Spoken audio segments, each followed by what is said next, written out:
The Secrets of Movies and TV Shows is brought to you by the StarQuest Production Network and is made possible by our many generous patrons. If you'd like to support the podcast, please visit sqpn.com/give. You're listening to The Secrets of Movies and TV Shows.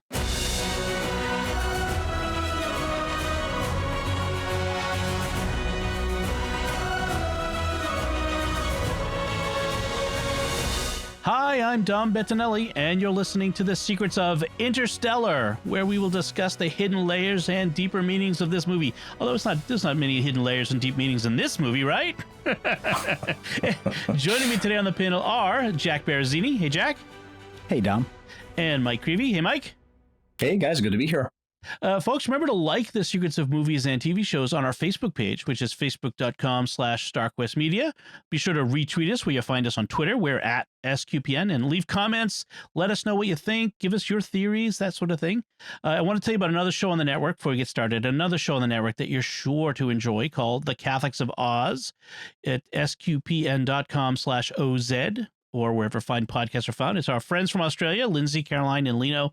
They talk about all kinds of things, including science, faith, and movies and TV shows. So if you like this show, you'll like that one. And also stick around to the end. We get a little bit of listener feedback we want to share, and we'll get to that at the end. But first, we're talking about Christopher Nolan's 2014 film Interstellar. 2014. That's it doesn't seem that old, but now, have you both seen the movie before we decided to do this show? Yeah. Yeah. Yes. Yeah. A couple times. Yeah. Okay. Good. Yeah. This was I think it was my second run through watching it in preparation for this, and it's a big movie. It's 169 minutes. So Right. and it stars Matthew McConaughey and Anne Hathaway and Jessica Chastain and Michael Caine. I mean, it's got a ton of people. John Lithgow, can't forget John Lithgow. Yeah. One of my favorite actors. And so it's a fantastic movie. So it takes place in the year 2067. Earth is dying. All the crops in the world are going extinct, and the last remaining crop is corn. And you have the main character whose name is Cooper. He's a widowed engineer, former NASA pilot, who's now a farmer, like everybody. And he ends up getting recruited into this project to save humanity by going out to space through a wormhole that's formed out near Saturn, I think. Saturn. And to another galaxy where there are 12 potential habitable worlds, and they have to figure out which one to go to for humanity to live on, and to repopulate, that sort of thing. And so we follow his journey literally through that. And so if you haven't seen the movie yet, this is going to be a huge spoiler fest. So you may want to pause, go watch the movie, and come back, because it's not going to be as much fun if you get spoiled by us before you've watched it. So, first impressions, guys, just like overall your favorability toward it, what you think of the movie, just in more general terms, Jack. So when I saw this movie, it was funny because I went to the theater, and it was not that long after it was released. And I got there, and I was the only person in the theater. And so I went in, and I said, I sat down, and then no one else came in, and the projector guy comes into me. It's like, hey, it's 15 minutes early. You want to go ahead and start since no one else is here? I'm like, sure, it's fine. So I got a private screening of this movie on my own time, which is fun. This is one of those movies where I feel like if you have the opportunity to see it on a big, huge IMAX screen, that's the best way to experience this movie, because visually, this movie is fantastic. It is a beautiful movie. I'm not so keen on the story, but we can get into that more later. But overall, it's I love big space movies. I love space movies that are slow, and space movies that actually portray space the way it really is, and it's not in a Star Trek or Star Wars over the top science fiction way. So it's nice to see that. Even with all my qualms with the story of this movie, visually, it's worth it just for that. Right. Yeah, I know some people have compared visually and the way it was filmed, the special effects, with 2001. Just, I mean, there's a lot of ways you can compare this movie to 2001. It's clearly an homage to that movie. How about you, Mike? What's your first overall? Yeah, a lot of the same sort of reactions that Jack mentioned. I don't remember if I saw it in a theater or not. I can't remember off the top of my head. I probably did, but yeah, I was really struck with the pacing of it too. A lot of people criticize how like it's so long, but it reminds me a little bit, and it's different, but it reminds me in some ways of some of the style of like Terrence Malick, where there's these sequences that are they're just like very artistic and drawn out. And then, not everybody's into that, but there's so much spectacle in most of the stuff we watch, and everything's usually so quick. And so, it's like over before you even see it practically. There's something I think that just the visuals of this movie really all throughout it kind of invite this journey right deeper into kind of this sense of wonder and awe at the magnitude of the cosmos and everything. And I just think that's really kind of a cool aspect of it. And plus I'm a huge Hans Zimmer fan, always have been. And I love the score for this. I'm sure we might get into that a little bit later too, because there's some cool details that some of our listeners may not know. I'm not privy to secret information. I just read some of the sort of like a book in like the CD, basically that's kind of Chris Nolan and Hans Zimmer kind of discussing how they went about a lot of the musicality for this, which is really intriguing, for a sci-fi movie. So, but yeah, we'll see about the plot here. There's things I like, things that are like, I don't know how I feel about that. Certainly from the faith perspective, I think we might have some interesting things to kind of say too. So that's my hot take. Yeah. I would 8 years later. Yes. Not as hot as it used to be, but I would say like, that Nolan is one of those filmmakers who believes that what you see tells the story as much as what the characters are saying and doing. So the scene, the landscape, the place that is within the frame that he's depicting is a big part of the story, and that's where you get a lot of filmmakers, or some of the filmmakers, who they get a reputation for having long, slow shots of nothing happening, but there's something there that it's more about the place and what he's trying to show you. So I agree. Yeah, Christopher Nolan has that reputation. He's The Dark Knight, Inception, Tenet, which I haven't seen yet, and it's on our list of things to discuss in the future. But Memento, yes, that's right. going back there too. He's got that reputation for making these big high concept movies. Yeah. So let's talk about this one. It's essentially like two movies. In one sense, you can really divide it in half. There's the farm and space. That's how I look at it. Like this, the and it's a long movie, so you've got like this. The first, I don't know if it's a half, but maybe the first third to a half. It's an hour into the movie. Like, is it? I rewatched it recently, and like you don't get into space until like an hour and like 15 minutes. Okay, so yeah, so it's a huge chunk of it is that setting up going into space, and then once he's there, then there's that whole part of it, and the structure of the movie is such that it is very circular. That that time is circular. So you have in the story itself, time is circular, but the way that the story is told is somewhat circular. Like you start off with these interludes with these old folks telling the stories, and it's this very documentary style, like, I remember those days, and we'll find out at the end that these are part of a museum exhibit, essentially, of Cooper's house, because it's been commemorated. It was like Great Depression or like Dust Bowl type videos or something. Yeah, exactly. It was pretty wild. And then we have but the story itself begins with the daughter Murphy talking about the house being haunted. And we'll find out that this is Cooper, who has gone off, flown through a wormhole and then a black hole, and is being brought around again to create a time paradox of sending himself off on this mission, which is interesting from a Catholic point of view. It's sort of, can you have this sort of bootstrap paradox? It's an interesting question. Yeah. One interesting thing, talking about those documentary clips at the beginning and how it feels like a Dust Bowl documentary, that's because it is a Dust Bowl documentary. Those clips were taken from the Ken Burns documentary about the Dust Bowl. Really? Oh, is that right? Yeah. Oh, So- interesting. That's cool. I thought that at Yeah. least one of them referred to something in the future, but maybe I was reading into it. That's kind of fascinating. Yeah. Oh, cool. Yeah, because it really had that authentic feel. I mean, it felt like I'm watching 60 Minutes or I'm watching a Ken Burns documentary or Yeah, something it like was- that. That's because, it was from the Ken Burns show. Yeah. Okay, wild. So, and we have this future of environmental disaster. It's the year 2067. And it's kind of interesting that basically the world is running out of food. Population has been decimated. Most people are farming because it's hard to grow enough food for the population that's left. And so it takes nearly everyone to be doing it. And at one point they say there are no more armies, which is kind of fascinating. Basically, all society has broken down. There are no, there's must be some sort of government, but not like big government out there. It's kind of fascinating. I kind of want to know more about this history that they've built.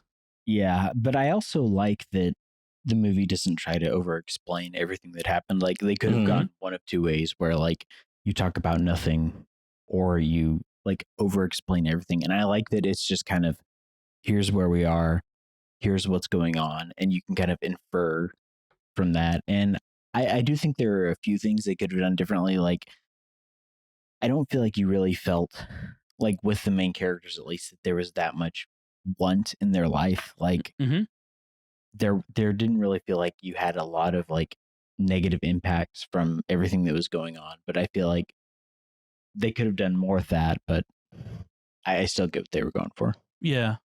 Yeah, they were driving older vehicles and like they didn't have new things, and he was constantly repurposing and rebuilding, and they he had made robotic harvesters, and they stole that Indian Army drone that crash landed nearby. That was kind of a weird like they're stealing a drone. Like I didn't understand what was going on with that, and then I kind of figured out on the second watch that it's a long-term drone that had just been flying autonomously for years apparently. And was just coming down after all this time, and they went and grabbed it.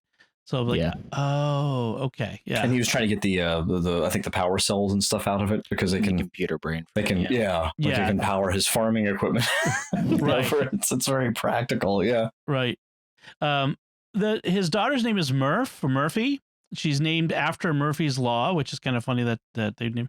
And and she's like, well, why did you name me after something negative? And he's like, no, it's not negative, like because that's whatever can happen will happen. In other words, you are the possibilities of he sees it as like a sign of hope. Yeah, right. You like that? Yeah.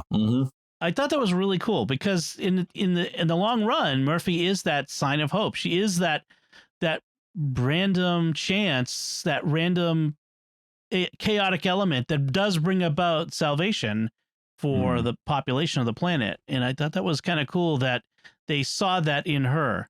So that was kind of cool. Yeah. There was that scene at the school. That was another thing I thought maybe was a little extra. Like, I'm not sure this needed to be here, but we have that scene where we found out that the official textbooks teach that the moon landings were propaganda to bankrupt the Soviets, when in fact it's the new textbooks that are propaganda to convince people that machines and technology are the problem. I thought that was fascinating.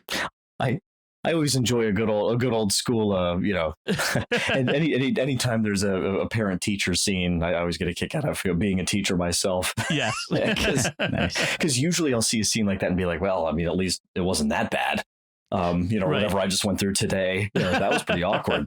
So it's more dramatic most of the time. Right. Yeah, I do appreciate that the teacher talks about Murph getting into a fist fight with other students over the moon landing being faked. And which is funny because like I'm generally pretty cool about conspiracy theories, but the one thing that really upsets me is like when people go off on the whole like the moon landing was faked thing, because it just seems like they're denigrating the people who put all that work into that. So like that's the one that like really gets me upset. And so I identify with that. I understand where she's coming from. And I heard, I've never seen it myself, but I'm I've been told by people who know better than me that you can see like if you look through a powerful enough telescope, you can see the landing site like on the moon. It's not like it's there. But I love though, and I don't know if it's time to get into this, but maybe I might just hint at it. But this idea of this, the passion of not wanting to just be kind of consigned to this reductionist kind of thing. Let's get into that. One of my big enemies is reductionism, just as per se, and like talking to my students in theology class too. Like it's just that constant temptation.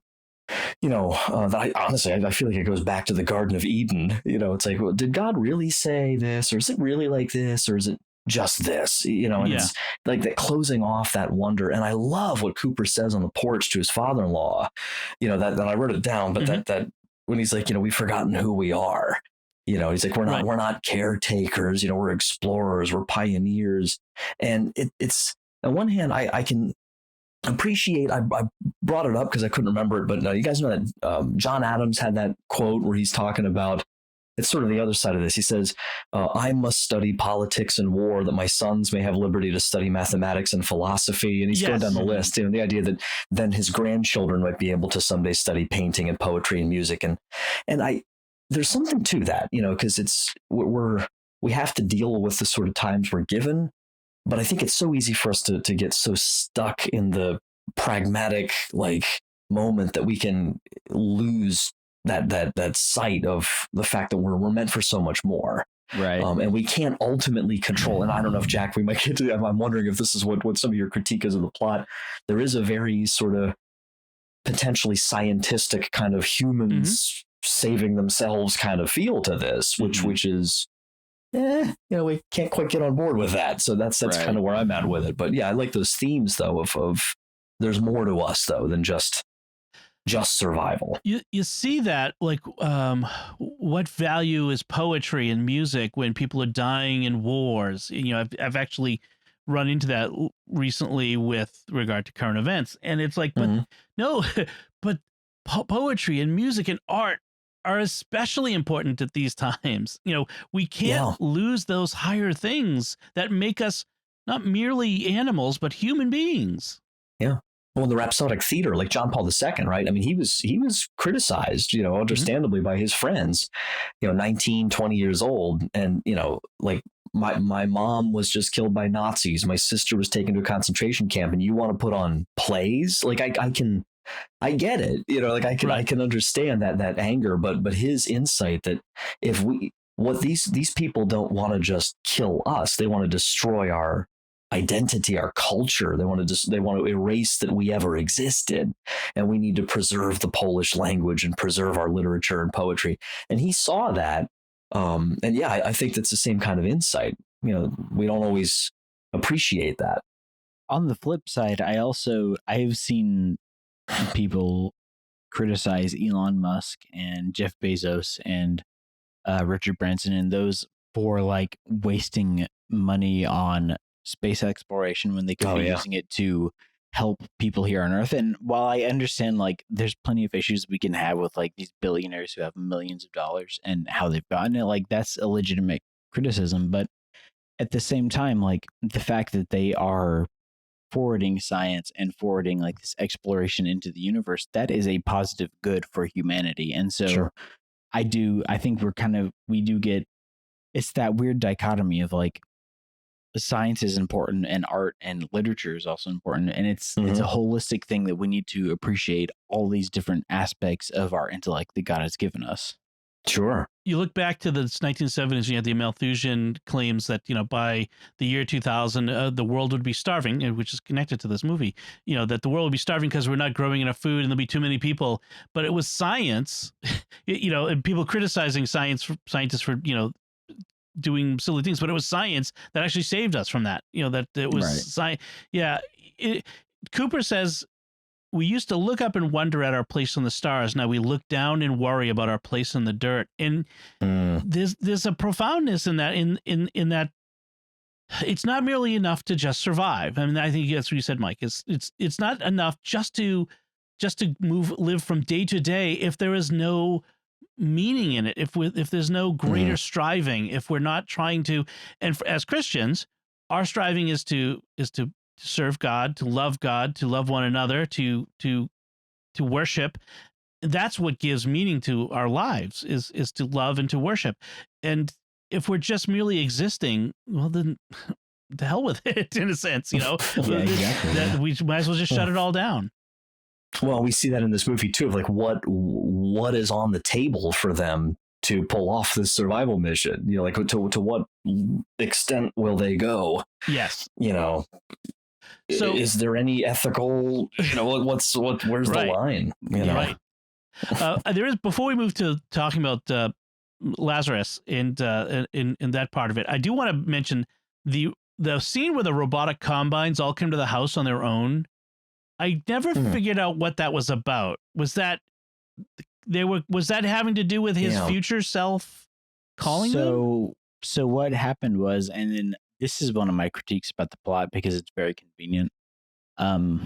Basically what happened was when he's in the weird fifth dimension at the end of the movie, he causes a magnetic anomaly that causes all these devices to head towards him, and that is why all the combines were there. That's why the drone went there.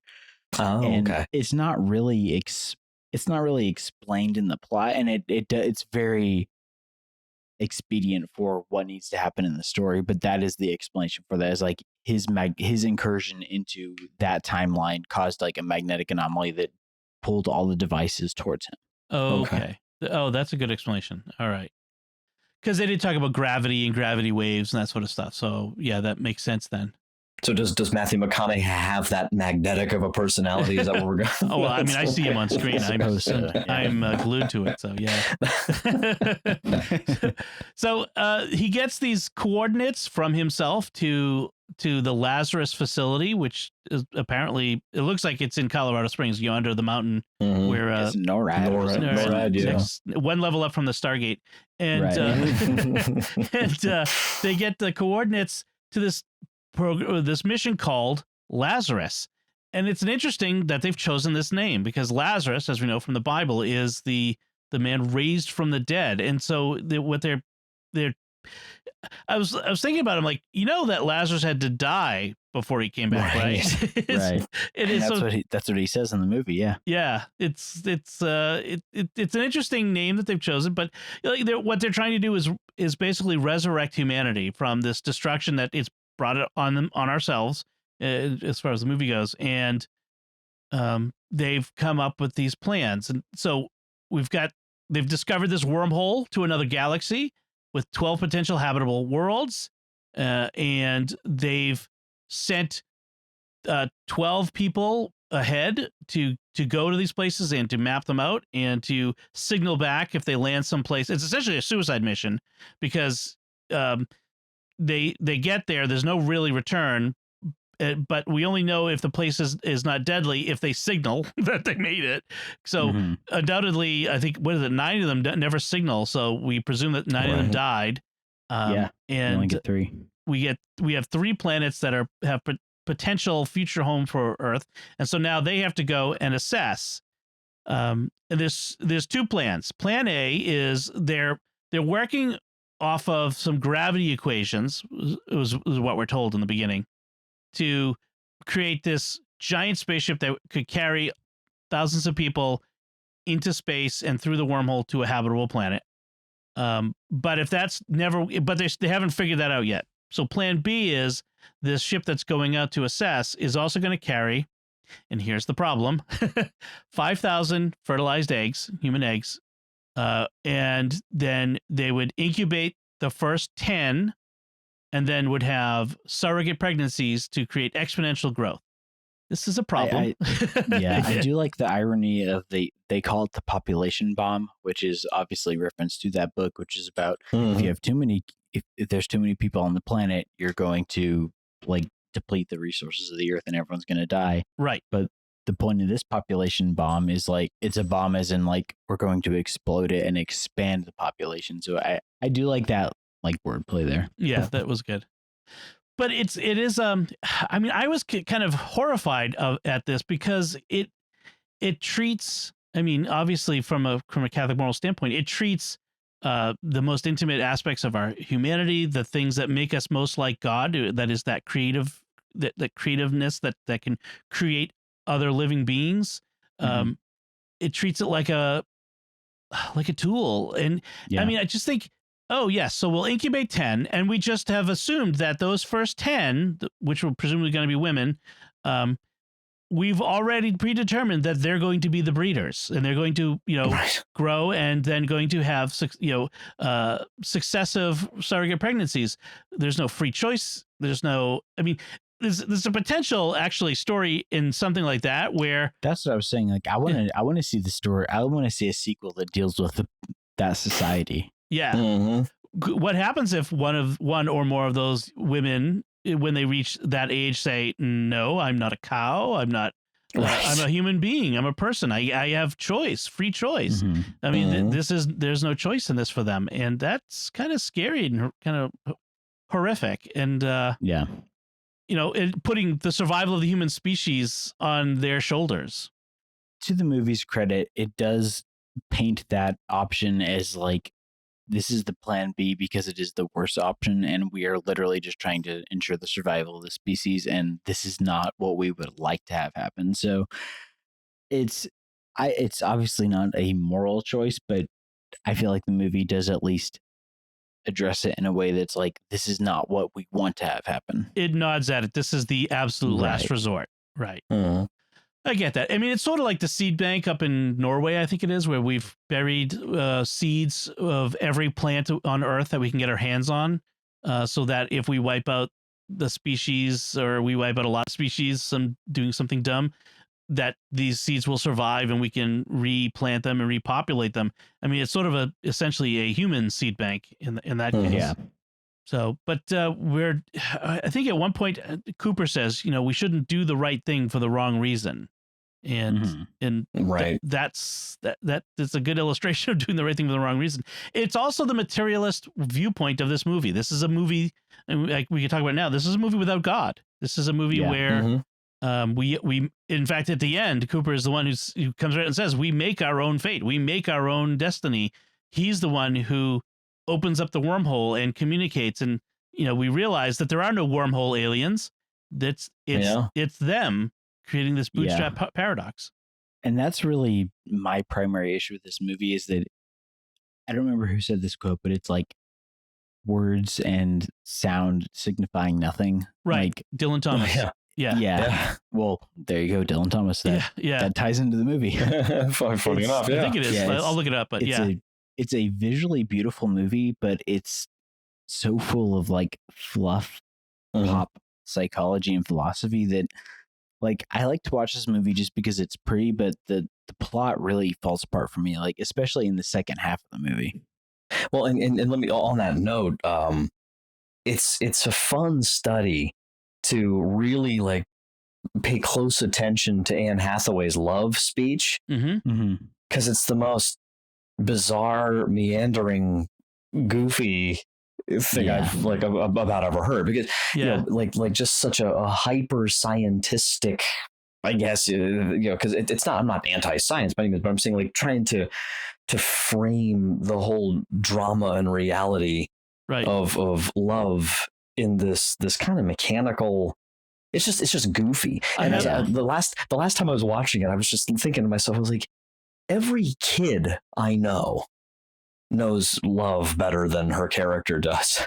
Yeah. You know what I mean? Like, it's not. I wrote that whole quote down because I was so astounded by it. But before we go forward, I need to save myself, because my English professor wife would kill me if I actually attributed Shakespeare to Dylan Thomas.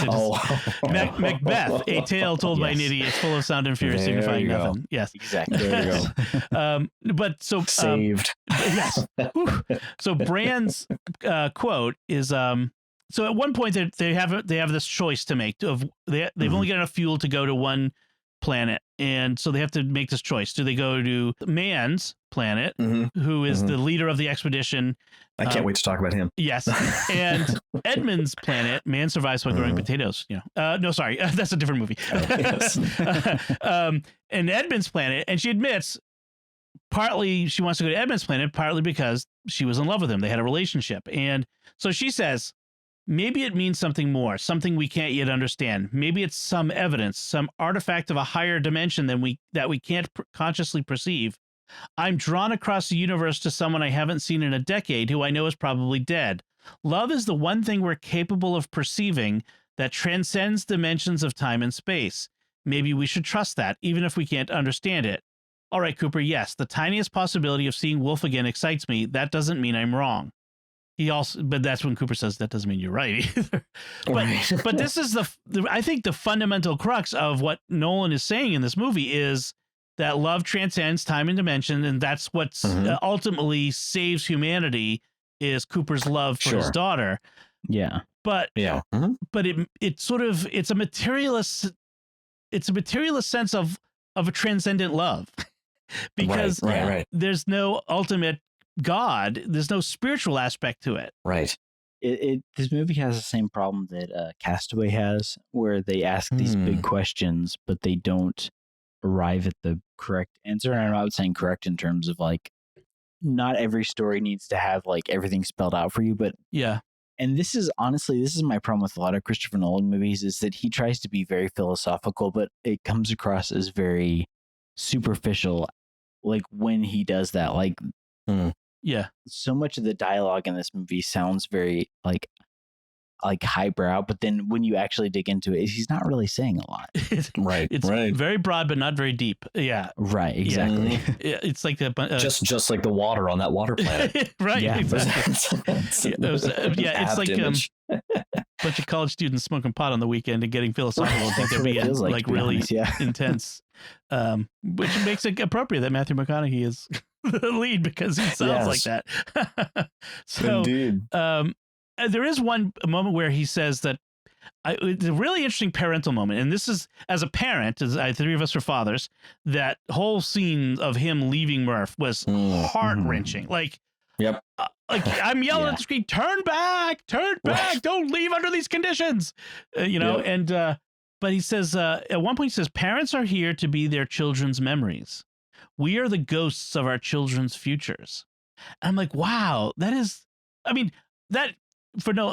actually kind of profound. To give him credit for that. Yeah. Or whoever wrote that. But yeah, I mean, it's like our children will remember us and we are their past eventually, just like my parents and my grandparents they had lives. They were the stars of their own story, but now they are my past and my memories. And it's kind of fascinating to think of this is how humanity exists. Well, don't tell Thomas Sanjurjo that I quoted The Last Jedi, but I love Yoda's line in that movie when he says, referring to that next generation, saying, we are what they grow beyond. Right. And I've always liked that line. That's very profound. Yes. Yeah. The absolute limit of your reach. And then they, and it's just it's really fascinating, and there's something deep there, Yeah. I will say it's funny that the first time I saw this movie, it was before I was married. And then watching it again after I'm married and have a kid, like that scene where he's watching the video clips after he's come back from that planet and it's been like 27 years or whatever. Yeah. Like, man, that just hits you way different when you have kids because you understand like that agony he's going through. Yes. Oh, you can feel that. I mean, the acting in that scene was really good. And the other thing that got me about it though was how it was all about Murph.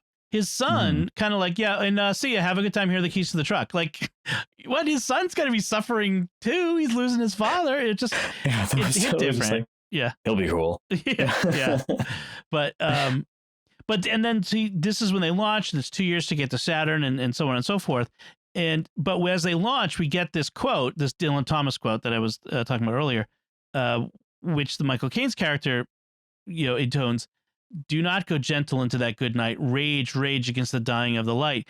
And what the clear implication is, we are going to fight our own extinction. We are not going to give up that easily. We are going to expend our last breath at trying to survive, and that's becomes the theme. We have some interesting conversations between Brand and Cooper as they're going out there.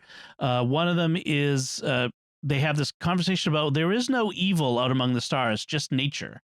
Again, it's a very materialist, immanentist, I think, viewpoint on things. Um, although man does bring evil with him. Let's just put it that way for now and put a pin in that, because man literally does bring bring evil to the scene. So they go through the wormhole. They come. I love. So let's talk a little about the science. They tried to do right by the science. Like, scientists have said that the depiction of a wormhole as not a hole in space, but as a sphere that you could. That was cool. That's actually probably somewhat accurate. Yeah, and so they had Kip Thorne, who is a astrophysicist. He was on the advisory team for this movie, and he helped develop all the CGI that went into building the wormhole, and also into building the visual of the Gargantua. The black hole. Yes, so and trippy. It's cool because the 3D models and like the scientific modeling behind the effects they used are actually used by physicists now to model black holes, because he was very concerned with making sure that it was actually scientifically accurate. So it's cool to see that they focused on the actual science there. There's a lot of stuff that's hand wavy in the way they do the science in this movie, but the way they portray wormholes and black holes is actually accurate to our current understanding of physics, which is pretty cool to see. Well, it's so cool to me about the whole, all of that aspect. Well, I guess, it's hard to say that aspect of it. It's kind of the background of the whole thing, but my wife doesn't really like this movie that much. Or even sometimes, just sort of, these big epic kind of, sci-fi movies, but ones that are a little more rooted in kind of the real science behind, this kind of stuff. Because it's funny, for the very same reason that I love stuff like this, because I love the feeling, I feel this exhilarating feeling of just how astonishingly tiny I am in the grand scheme of things. Right. Yeah, exactly. And the magnitude of it. And her, it's kind of like this, like, I don't want to. But what's so cool to me is like this, it's just so amazing how, like the more I'm not super scientifically inclined myself just by nature. I'm fascinated in all this stuff, but it takes me a little while longer, to like read through some of this stuff. And, but what I love when we start getting into real theories about, warping of space time and all that, is it just reminds me how kind of ephemeral, in a sense, everything really is. Like it's created. It's not fundamentally, objectively near like as real as God is. That everything in creation is essentially being loaned existence. Right. And it's not as given and perfectly predictable and controllable as we want it to be. And the ironic thing to me is that reality is sort of there in this movie, but it's also kind of lost in this movie too. Yeah. Ironically enough. Yeah. All existence is contingent, and therefore it's malleable. It's changeable. Right. It's not unassailable. And that's an interesting aspect to this.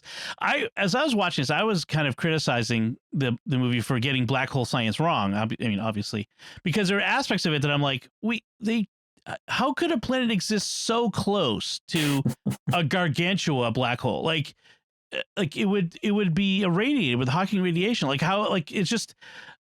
So I would have to go back through and look at how they maybe or find an article where they explain how this works then, because I was kind of like annoyed because I hate when they kind of ignore. Because when they show it, I mean, it visually looks like it's just sort of sitting right there. Yeah, like there's a black hole, and it's so, but perspective, I don't know. Close enough that they can travel to it relatively quickly. It's not even years that's taking them. It's short periods.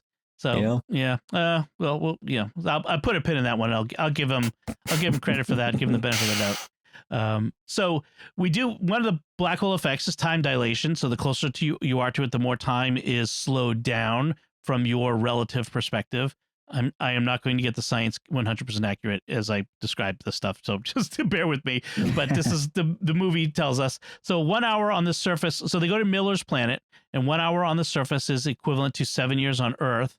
And they have this encounter where it's the water is a few inches deep that they landed, but the entire planet is covered in it.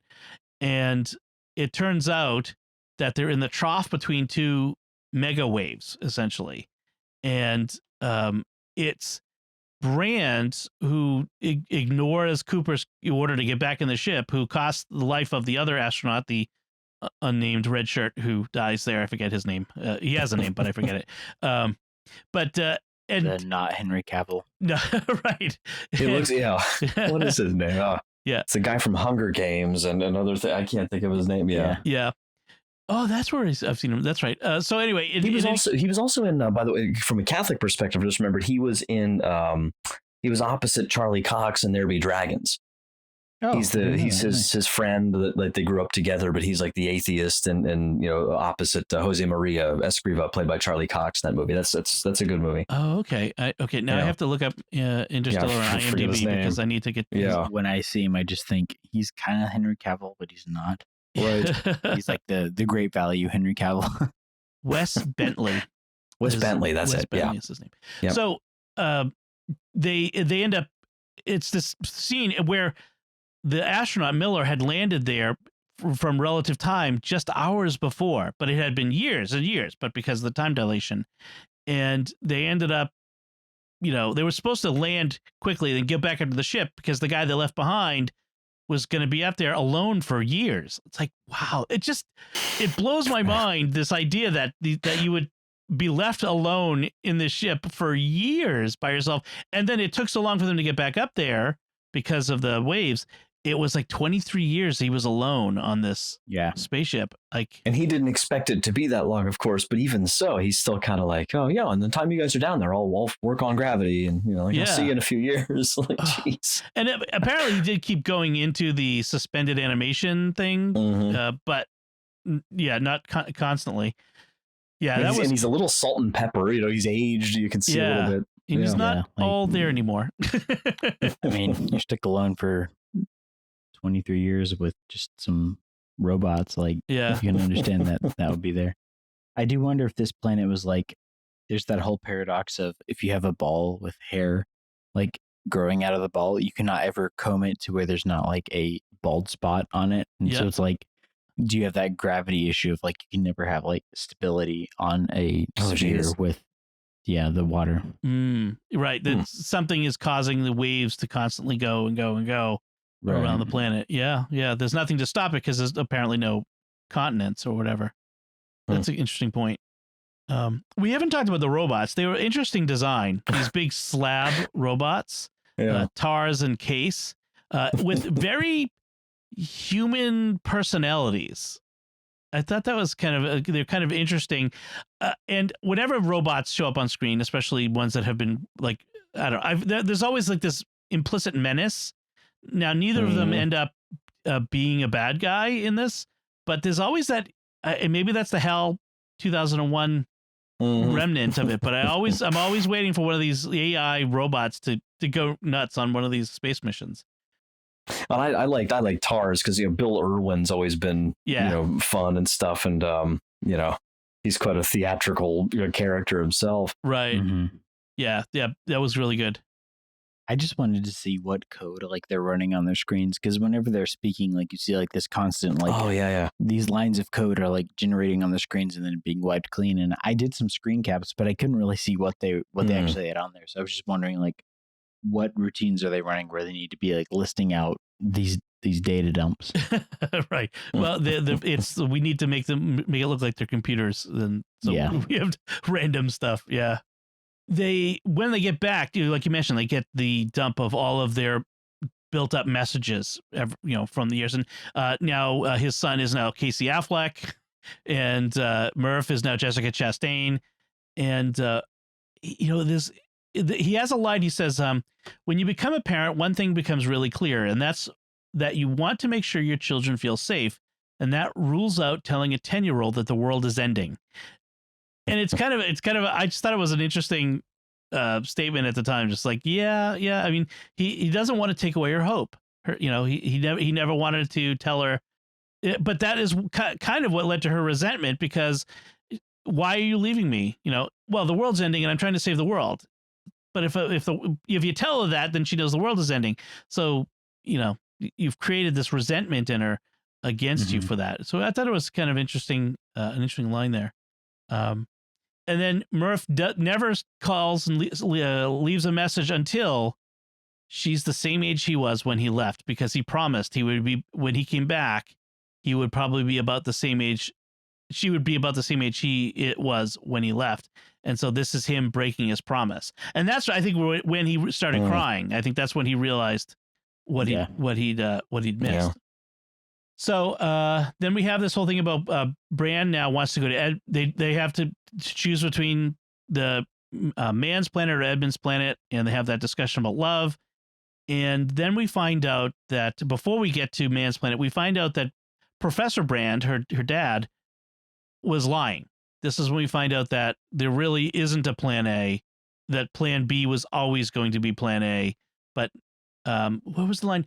Plan A was designed to get people to save themselves because they wouldn't have been selfless about saving the species, which assumes people cannot be selfless. That is a very cynical worldview.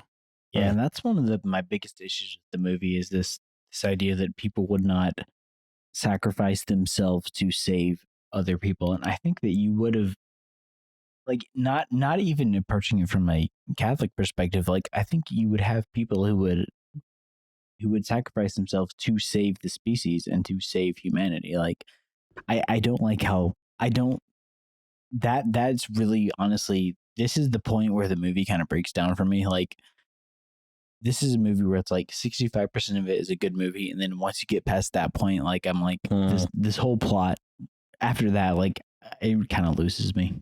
Well, and it shows the, I think, the danger of the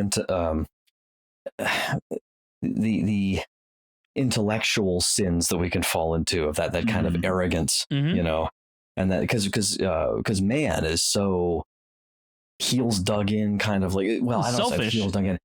He is, but he's very and in that first scene when he's just very kind of pragmatically talking about, you know, the bravery of Dr. Brand, and it's just, it's this like, we know better than everybody else kind of thing, arrogance, and it's like, really, right. And but what's interesting to me is that not like totally right out of the devil's playbook as a fundamentally intellectual being, you know, who doesn't have a body, like Satan, the demons, their fall had nothing to do with some sort of material temptation. It's fundamentally pride, fundamentally arrogant, you know, intellect, self-worship, self-aggrandizement, and it's like, you know, you kind of see the fingerprints of that when we fall into those particular sins ourselves. And you see that, you know, those who accuse others often are accusing themselves, because Brand lied to save the species. Man lied to save himself. I mean, that's right. In fact, he doomed the species in one sense, or almost did, by lying because this was not the planet to come to. This was not the right place, but he was scared. He was a coward, and, you know, wanted to be saved. And that is fundamentally the flaw there, and it shows the flaw in this scientific, you know, over intellectual materialist worldview, you know, that they ultimately could not be selfless. Well, you know, can I just say, like, I really love, like, while we're kind of there with man's sort of cowardice there, what I really love about that, first of all, on a funny note, I sometimes, you know, say to people, if you want a lot of fun, watch The Martian. Yeah. And then immediately when you're done watching The Martian, watch these scenes from Interstellar. So Matt Damon's stuck on a planet alone again. Like, oh yeah, this is going to be like different character. But I love, and first of all, it's one of my favorite villains. I don't know if villains maybe a strong word, but one of my favorite kind of antagonist deaths of all time, because it's giving his little speech and just done. Yeah. But in all seriousness, what I really love though is for this moment when you know, it's, as you're watching, even as I'm watching it, like, you know, I'm so mad at this character and I want him to get what's coming to him. But I gotta say, I love how Cooper and the other Dr. Brand, right, you know, Anne Hathaway's Dr. Brand, how they're not happy about what he's doing. They're mad, but they're trying to stop him and to sort of save him too. Right. You know, and there is this like, please don't open it, please don't do this, you know, please listen to us. Like there's this sort of I don't know, this maybe willingness to willingness for to try to get someone to repent, to save someone who's really mixed up. I thought that was a nice touch, at least. Mm-hmm. Didn't work out, but they attempted it, of course.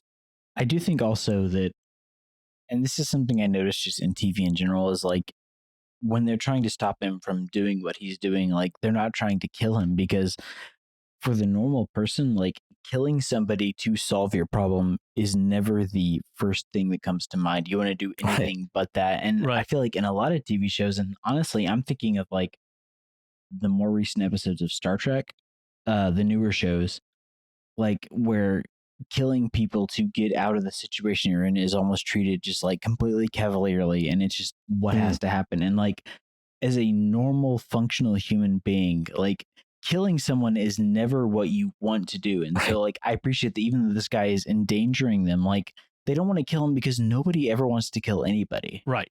So I like that. Yeah. Yeah. And they're the only humans within, how far, I mean, it's like, we want to save this other person who's with us. Yeah, exactly. Right. I thought it was interesting. The character's name is Man, and Man was evil in space. Yeah. Man, like I was saying before, like I just thought that was a kind of a funny on the nose bit of character naming. So Dr. Man's attempt damages the spaceship, and now they're really in a tight spot. They're not even sure they can make it to the final planet when Cooper comes up with this plan. And he kind of lies. It's funny, this another lie to save someone. He lies to Brand that he omits, it's a live omission essentially, where he's going to stay at the spaceship he's in, the Ranger, which is the landing craft, is going to detach to allow the Endurance, the big ship, to slingshot around the Gargantua, the black hole. And it's, and so he allows Brand and Plan B to survive. So like we were saying, there's this other story that they could tell about Brand and Plan B at Edmund's planet, who may not even be there. Edmund may be dead, but there's a potential story there. But he ends up going into the black hole, so he has this self-sacrifice. And this is where it really feels like 2001: A Space Odyssey, this weird alternate dimension. By the way, before we get further into that, no pun intended, just backing up real quick to when the sequence of them saving the Endurance. Oh yeah, where they die. Which I laugh because like I've seen this a couple times, and every time I watch it, I'm about halfway. I make it, but about halfway through, I'm like, should I have taken some Dramamine before this scene? Because it is just so. Yes. But that's a really stunning sort of sequence, of course, very too. dramatic. Yeah. But yeah, no. So when he goes in the black hole, I was thinking you're getting some 2001 vibes for sure. Yeah. And it's so trippy. And he ends up there with, is it Case that is with him or Tars? It's Tars. I think Tars goes in with him. Okay. Yeah. And it's this dimension. It's this, like you said, trippy dimension where he is sort of behind the walls of his daughter's bedroom, but it extends to infinity, and it's a representation of both time and space. And he's able to travel through time to the different times in this one space and communicate with her. And so I thought that was a really effective depiction of that. I mean, it's depicting the fifth dimension. Yeah, it did it well. And that is one of this movie's pluses, is that they actually paid attention to like, how can we convey this very abstract concept in a movie? Right. I think they did a good job with that.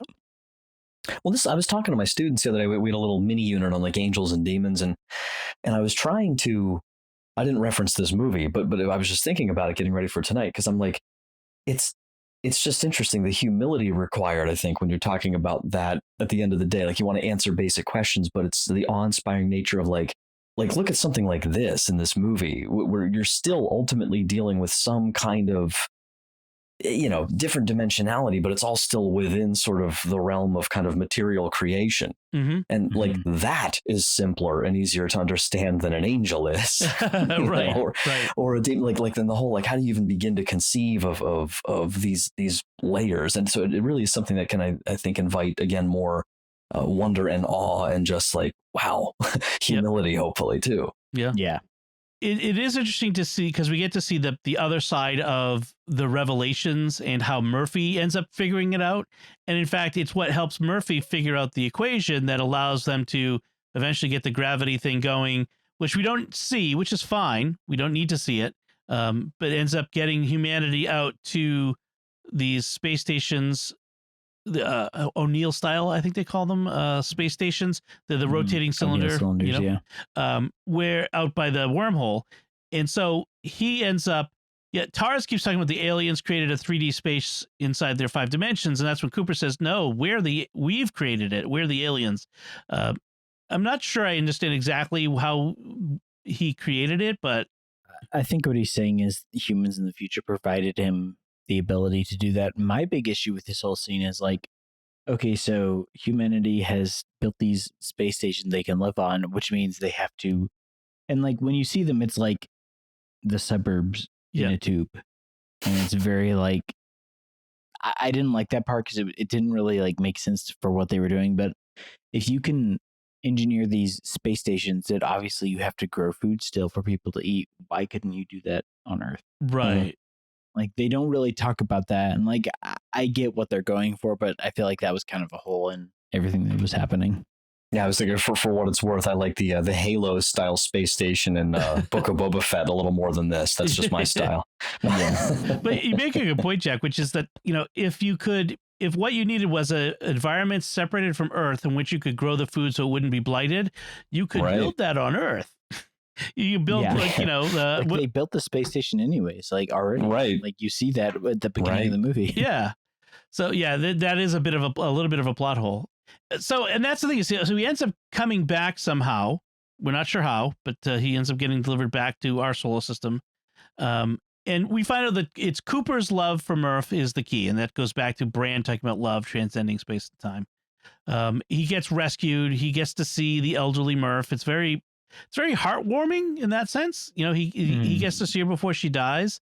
But it doesn't make sense to me. Like, he's sort of a stranger in this room with all of these people are his descendants, his kids, and his grandkids and great grandkids. And like, why aren't they all like, hey, great granddad? Like, I was kind of a little baffled. Like, this is his family and he feels like he doesn't fit in. Like she's his last remaining family. It's like, no, they're your family. Okay, there's 30 people in this room. Yeah. Yeah, that was kind of weird for me. He gets to kick back on the porch and drink a beer with his robot. So, I mean, can you really fault him for that? And then he gets to live in the museum of his house. Yeah. But in the end, he ends up, going to be with Brand, where in this weird dystopian colony where you turned women into breeding machines. So I'm sorry, but I'm going to be very cynical about that one. It's the Tlaxu from the Dune universe. The wombs that incubate the people. Oh, right. So it's an interesting, it's supposed to be a heartwarming ending. I'm not sure it is, but any final thoughts on this as we wrap things up? I mean, that really kind of is the crux of my issue with this movie, where like I kind of compare this to 2001 because 2001 is obviously the worldview that it is expounding is not a worldview that I identify with because it is very atheistic, but it's not really a character driven movie. Like it's a plot driven movie. And it's like the stuff I take from 2001 is the visuals and the like high concept science from it. And I like all that. And I feel like this movie kind of tries to do that, but you get too bogged down in the interpersonal relationships. And this is my issue with a lot of Christopher Nolan movies is that he tries to be very, very philosophical, but his philosophy is like freshman year college philosophy. And he says all these big things and his characters always have these very like faux profound speeches that don't really amount to much. And when you're watching the movie, you're like, yeah, I get this because these actors, like he has good actors and he's a fantastic filmmaker. So like when you're watching it, you understand like it's good filmmaking, but then when you actually go back to think about it, it's not really, there's no substance there. And that's my primary issue with this movie and just with his movies in general is like, it's beautiful, but there's not a lot of stuff. How about you, Mike? I think, yeah, and I would in some ways contrast this with a book I'm going to throw out there to people if they're interested in, and it's not exactly the same kind of thing, but it's there's a lot of similarities in some of the concept of a troubled earth and an attempt to go out and colonize. But the Catholic author Michael D. O'Brien's 2013 book, Voyage to Alpha Centauri, is like 600 pages long. It's a really long, drawn out thing. It takes place over decades, but that's one where I think you deal with a lot of the same issues and many, many more that are right to the heart of our faith for sure. But where it's I think some of those deeper philosophical and theological questions are addressed a little more adequately. So that's just something I'd throw out as something people might want to check out. But yeah, I enjoy it every time I see it. But yeah, I think I agree with you guys too. There's, you have a little left, sort of wanting at the end of it, so to speak. So definitely worth it though. It is. Oh, and I forgot, can I say one quick thing about the music? Because I totally forgot earlier. Right. And that can be a whole show on its own. But what the music, I think is one of the best features of it. And because it really builds that sort of sense of just, otherliness and sort of, strangeness and everything. And it was neat reading that Nolan and Hans Zimmer in their initial conversations about this, I forget which one of them had the idea to really feature profoundly powerful kind of organ music, like pipe organ music. Like they would go to cathedrals and stuff, like these old cathedrals in England and other places, and just let Hans Zimmer and then if there was other people playing too, maybe on some of the tracks, but really kind of open it up on these things.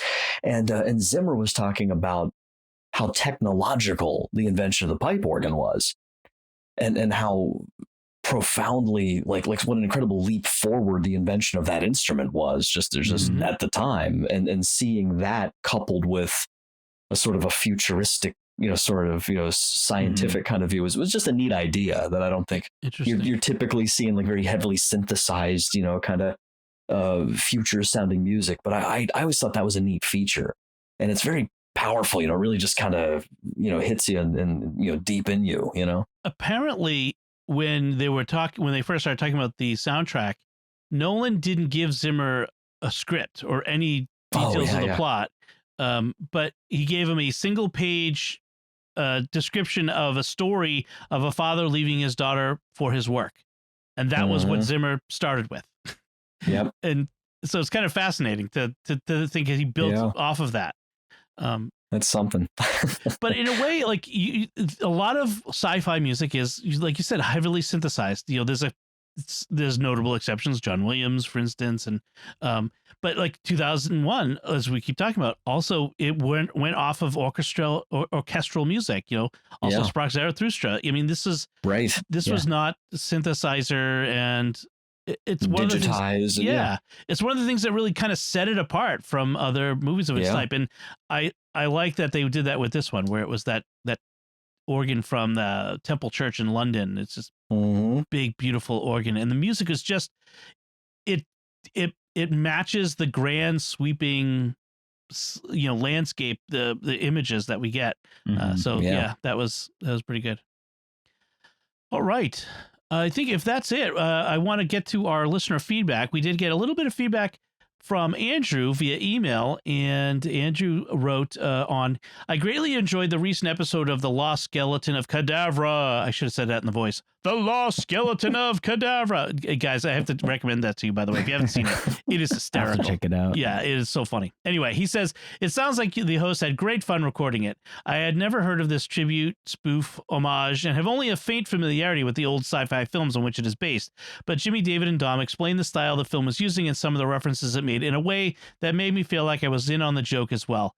As a film fan and hobbyist film reviewer, I was smiling at some of the behind-the-scenes chat and chuckles over such budget-constrained practices as using stock footage and hokey props.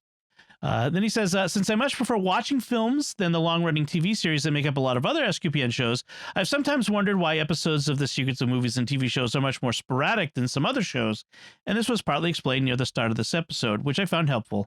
I wouldn't mind some more esoteric picks for movies to discuss, as if confidence, whoever's on the panel, can still deliver informed and enjoyable discussion. As a suggestion for more mainstream movies that would still have a lot of depth to dive into, I would put forward the Pixar Studio back catalog. A few of the newer films have been reviewed around the time of their release, but many people will have seen a lot of these movies before, so I think they'd make good picks for general appeal. I've plenty of thoughts, at least. Thanks for all the work from everyone who contributes to SQPN. You do a fantastic job at sharing thoughts on Christianity and pop culture. And even if I only listen to a portion of what's on offer, I absolutely get my money's worth as a modest supporter. Well, thank you, Andrew, for your feedback and for your support. And as I explained in that episode, it's hard. A show about a podcast about a show that has weekly episodes is much easier to schedule and to plan for. A show that's about a different thing every time, with a different panel every time, it can be a challenge to schedule. It's a lot harder, yeah. So, but I think we're doing better now. We've become much more regular in the last few months, so that I'm hoping we can continue that pattern. And a good suggestion on the Pixar movies. I think we should probably go back. At least the Toy Story movies should be on our list of things to talk about. Yeah, those would be a good series to do. But there are others as well. I do. My son, he's 5, he recently asked if we could talk about Encanto because he's obsessed with that movie. So there we go. I'm sorry, we don't talk about Bruno. I have to hear that song one more time. I want to know what Pixar has against the name Bruno. Maybe it's Saint Bruno they don't like. Maybe Bruno Silencio. My daughter's name is Isabella, and she's really tired of Isabella, your boyfriend's here. Oh my gosh, she is so tired of that. Nice. Oh man. Anyway, so let's wrap things up. We want to take a moment to thank our patrons who make it possible for us to create the secrets of movies and TV shows, including Vince S., Melanie S., Ted K., Bruce G., and Megan S. Their generous donations at sqpn.com/give make it possible for us to continue the secrets of movies and TV shows and all the shows at StarQuest. You can join them by visiting sqpn.com/give. So that's it from us. We'd love to hear from you what you think of Interstellar or anything we had to talk about in this episode. You can comment on the show at sqpn.com/secrets or the StarQuest Facebook page, or send an email to secrets@sqpn.com. Until next time, Mike Creavey, thank you for joining me and sharing the secrets of Interstellar. Oh, hey, my pleasure. And Jack Baruzzini, thank you as well. Thanks, Dom. And once again, I'm Dom Bettinelli. Thank you for listening to the secrets of movies and TV shows on StarQuest.